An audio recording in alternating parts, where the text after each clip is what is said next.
একটা হাদিস না বললেই নয়, এটা আমাদের সমসাময়িক সর্ব অবস্থাদের জন্য এটা প্রযোজ্য। এটা চমৎকার একটা হাদিস। এই হাদিসটি মূলত রয়েছে মুসনাদে আহমদে, কিন্তু এই হাদিসের মূল আপনি পাবেন মুসলিমে। যখনই কোনো হাদিসের হুকুম তিরমিজি, আবু দাউদ, নাসাই থেকে কেউ মুসলিম, বুখারী থেকে কোট করবে, তার মানে জেনে নেন তার অথেন্টিক এবং তার সত্যতার পাল্লা 100% বেড়ে যায়। যখনই কোনো হাদিসকে অন্য কিতাব থেকে কোট করুক, যদি এটা যদি সহি হয় তাহলে তো ভালো কথা, কিন্তু যখন বুখারী মুসলিম থেকে পেয়ে যাবেন আপনি, তাতে কোনো সন্দেহের কোনো অবকাশ নেই, কারণ তারা সহি ছাড়া দুর্বল কোনো হাদিস তাদের কিতাবে আনেনি। তো এই হাদিসটি মুসলিমে রয়েছে। আমি পড়বো আপনার কাছে মুসনাদে আহমদ থেকে, আর নাম্বারিং সহ বলবেন ইনশাআল্লাহ আজিজ। আব্দুল্লাহ ইবনে ওমর ইবনে আস এই হাদিসের বর্ণনাকারী। মুসনাদে আহমদে হাদিসটি রয়েছে 6806 নম্বরে, 6806, এবং এই হাদিসটি আপনি মুসলিমে পাবেন 34 নম্বর অধ্যায়ে কিতাবুল ইমারাত, যেখানে প্রশাসনের নিয়মকানুন সম্পর্কে যে হাদিসগুলো রয়েছে, যে প্রথম আমিরের হাতে বায়াত করা, সেই পর্বে গিয়ে আপনি পাবেন। হাদিস হচ্ছে 4630 নম্বর হাদিসে গিয়ে আপনি পেয়ে যাবেন। এটা 4630 সম্ভবত ইনশাআল্লাহ আজিজ। 34 নম্বর পর্বে আপনি গিয়ে পেয়ে যাবেন মুসলিমে। তাতে রয়েছে রাসূলুল্লাহ সাল্লাল্লাহু আলাইহি ওয়াসাল্লাম বলেছেন, মান আহাব্বা আইয়ু জাহজাহা আনিন নার ওয়া ইয়াদখুলাল জান্নাহ ফালতুদরিকুহু মানিয়াতুহু ওয়া হুয়া ইউমিনু বিল্লাহি ওয়াল ইয়াউমিল আখির ওয়া ইয়াতি ইলান নাস মা ইউহিব্বু আইয়ুতা ইলাই। এটা হচ্ছে হাদিস। রাসূলুল্লাহ সাল্লাল্লাহু আলাইহি ওয়াসাল্লাম বলেছেন, তোমাদের মধ্যে যেই ব্যক্তি এটা পছন্দ করো যে মরার পরে তাকে বিনা শাস্তিতে জান্নাত দিয়ে দিক।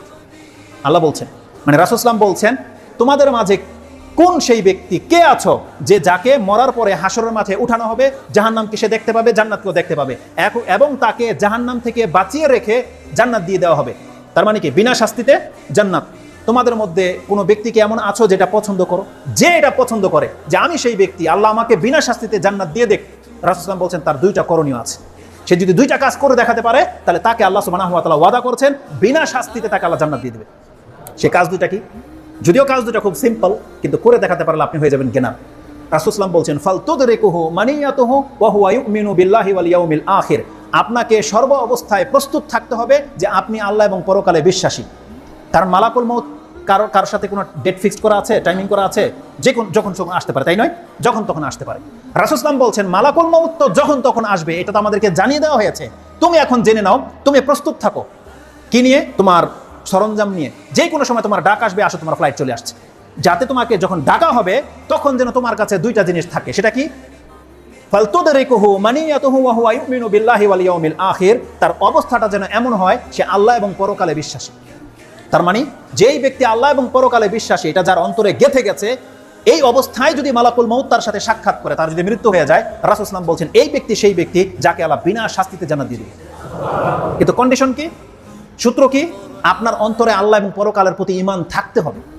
মুখে বললে চলবে না, কারণ আমাকে আপনি ধোঁকা দিতে পারেন, আপনি আপনার নিজেকে ধোঁকা দিতে পারেন, কিন্তু আল্লাহ সুবহানাহু ওয়া তাআলাকে ধোঁকা দিতে পারবেন আপনি? ওহু আলিমুম বিযাতিস সুদূর। আল্লাহ তোমার অন্তরের খবর জানে, এটা আমাদেরকে জানিয়ে দেওয়া হয়েছে। আপনার অন্তরে কি আছে ওটা আল্লাহ বের করে ছাড়বে কাল কিয়ামতের মাঠে, এটাও আল্লাহ সুবহানাহু ওয়া তাআলা বলে দিয়েছে। কোথায় পাবেন আপনি কোরআনের আয়াতটা? সূরা বাইয়িনাত 100 নম্বর সূরা, তার 9 নম্বর আয়াতটা আপনি পড়েন। তাতে কি আছে? আল্লাহ সুবহানাহু ওয়া তাআলা বলছেন, তারা কি জানে না যে কবরে কি আছে তা বের করা হবে? ওয়াহুসিলা মা ফিস সুদূর, এবং তার অন্তরে যা আছে সেটাকে প্রকাশ করে দেওয়া হবে। আল্লাহ সুবহানাহু ওয়া তাআলা বলেছেন কাল হাসরের মাঠে আল্লাহ বলছেন প্রত্যেককে তার কবর থেকে উঠানো হবে, এবং কাল কিয়ামতের মাঠে তার অন্তরে সে কি ধারণ করে রেখেছে আল্লাহ সম্পর্কে, পরকাল সম্পর্কে, ইসলাম সম্পর্কে, মুহাম্মদ সাল্লাল্লাহু আলাইহি ওয়াসাল্লাম সম্পর্কে বা ঈমান সম্পর্কে সে কি ধারণা করে রাখতো, আল্লাহ বলছেন এটা আমি হাসরের মাঠে প্রকাশ করে দেব। আজকে ক্যামেরার মধ্যে যা হচ্ছে এখন প্রকাশ করে দেওয়া যেত যদি এখানে কি থাকতো, না এটা না, কি যেন প্রজেক্টর থাকতো। প্রজেক্টরের সাথে যদি কেবল ফিট করে দেওয়া হতো, তাহলে কি হতো? এখানে যা হচ্ছে এখানে প্রকাশ পেয়ে যেত। আল্লাহ বলছে অন্তরে কি আছে এটা আমি কাল হাসরের মাঠে প্রকাশ করে দেবো। ওয়াহুসিলা মা ফিস সুদূর, আমি হাসিল করবো, আল্লাহ বলছে আমি হাসিল করবো ওর অন্তরে কি গোপন করে রেখেছে।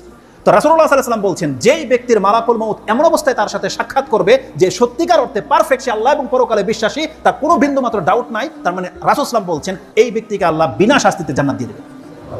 এটা হচ্ছে ঈমানের পাল্লা। একটা কাজও করে দেখাতে হবে। সেটা কি? ওয়ায়াতি ইলান নাস মা ইউহিব্বু আইয়ুতা ইলাই, এবং মানুষের সাথে তাকে ওই আচরণ করতে হবে যে আচরণটা সে নিজের জন্য পছন্দ করে। এটা খুব কঠিন লাগছে, তাই না? আরে পরকালের প্রতি, আল্লাহর প্রতি বিশ্বাস তো মুখে বলে দিলেন, হয়ে গেল। কিন্তু রাসূল সাল্লাল্লাহু আলাইহি ওয়াসাল্লাম বলেছেন বিনা শাস্তিতে নাজাত পেতে হলে তোমাকে তোমার ভাইয়ের সাথে ওই আচরণ করে দেখাতে হবে যেটা তুমি নিজের জন্য পছন্দ করো। এটা আপনি কত দূরে নিতে পারেন, এই কথাটা নিয়ে নেন। কত দূরে নিতে পারেন? আপনার সামনে একটা ভাই অন্যায় করেছে, এই ভাই বলতে আপনার স্ত্রীও হতে পারে, আপনার সন্তানও হতে পারে, আপনার ছোট ভাই হতে পারে, আপনার কোনো ওয়ার্কার হতে পারে, হতে পারে না? সেকেন্ড পার্সন যেটা, যার সাথে আপনি বিহেভ করবেন, একটা রিক্সা চালক ভাইয়ের সাথে হতে পারে, একটা জুতা শিলি করে তার সাথে একটা কৃষক ভাই হতে পারে, যে আপনার চেয়ে নিচে আছে, তার মানে আপনি তার সাথে ওই আচরণটা করবেন যে আচরণটা আপনি নিজের জন্য পছন্দ করেন। যে এই কাজটা করে দেখাতে পারবে, রাসূল সাল্লাল্লাহু আলাইহি ওয়াসাল্লাম বলছেন তাকে আল্লাহ বিনা শাস্তিতে জান্নাত দিয়ে দেবে। তার মানে আপনার সাথে কেউ অন্যায় করেছে, এখন আপনি ওকে থাপ্পড় দিবেন, এটা আপনার প্ল্যান বা এইম, টার্গেট, ওকে থাপ্পড় দিবেন, আপনার এটা জেগে গেছে, মাইন্ডটাকে চেঞ্জ করে নেন। ওই জায়গাটা আপনি, আর ওই লোকটা এখন আপনার স্থানে আছে, ও আপনাকে কি করবে, এটা কি চান আপনি? ও তো ভুল করেছে, রিক্সা আপনার পায়ে লাগিয়ে দিয়েছে, এটা কেটে গেছে বা কাপড়টা ফিরে গেল, লাগিয়ে দিয়েছে। এখন আপনি রিক্সার জায়গায় চলে যান, ওই লোকটাকে মালিক বানিয়ে দেন। এখন আপনার যে অপরাধ হয়ে গেছে, আপনি কি আশা করেন? আপনাকে একটা থাপ্পড় মারুক, এটা আশা করেন? আমি আর আপনি কি চাই তখন?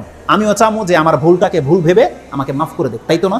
যে আমাকে লান্তান না করা হোক, আমার ওজরটাকে, আমার আপত্তিটাকে সে গ্রহণ করুক, আমাকে ক্ষমা করে দিক, এটাই তো চাই নাকি? নাকি আপনি চান যে আমাকে এখন আমার মা বোনকে নিয়ে গালাগালি করুক আর আমাকে থাপ্পড় মারুক? এটা চাই কেউ চাই না। তার রাসূল সাল্লাল্লাহু আলাইহি ওয়াসাল্লাম বলছে, তুমি যদি বিনা শাস্তিতে জান্নাত পেতে চাও, তুমি ওই ভাইটার সাথে এই আচরণটা করে দেখাও। যদি করে দেখাতে পারো, তোমাকে আল্লাহ বিনা শাস্তিতে জান্নাত দিয়ে দেবে। খাদ্যের ক্ষেত্রে, আপনার বাসায় যখন কেউ আসে, আপনার উচ্চ লেভেলের গেস্ট যারা, তাদের জন্য আপনি যে খাদ্যের ব্যবস্থা করেন, আপনি দেখেন তো এটাকে আপনার ওই নিম্নমানের ভাইয়ের সাথে, যে অত পয়সাওয়ালা না, তার জন্য কি ওই একই মানের খাদ্য অ্যারেঞ্জ করেন, নাকি আপনার ওয়াইফকে বলেন কি আছে আজকে বাসায়, বলে যে হালকা খিচুড়ি আছে, ঠিক আছে হয়ে যাবে, এটা দিয়ে হয়ে যাবে।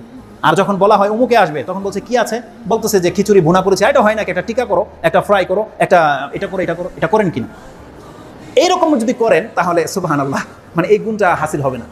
এটা খুব সেন্সিটিভ কথা। যদি আপনি মুখে বলছেন যে আমি আল্লাহ এবং পরকালে বিশ্বাসী এবং আমি আমার ভাইয়ের সাথে আচরণটা করে দেখাবো, আপনার যা যত শ্রেষ্ঠ, কাজটা অবশ্যই আপনার জন্য একটু ডিফিকাল্ট মনে হবে, একটু কঠিন মনে হবে, কিন্তু আপনি করে দেখাতে পারবেন বান্দা, এটা আপনার করতে পারবেন বিধায় আল্লাহ আপনাকে এই চরিত্র শিক্ষা দিয়েছে। সম্ভব আপনার দ্বারা, আপনি চাইলেই পারবেন, কিন্তু আপনি চাচ্ছেন না বিধায় হচ্ছে না। আপনি চেষ্টা করে দেখেন, আপনার দ্বারা সম্ভব, এবং আপনি করে দেখাতে পারলে আপনাকে আল্লাহ সুবহানাহু ওয়া তাআলা বিনা শাস্তিতে জান্নাত দিয়ে দিবেন। তো আমাদেরকে ওই চরিত্রের হতে হবে।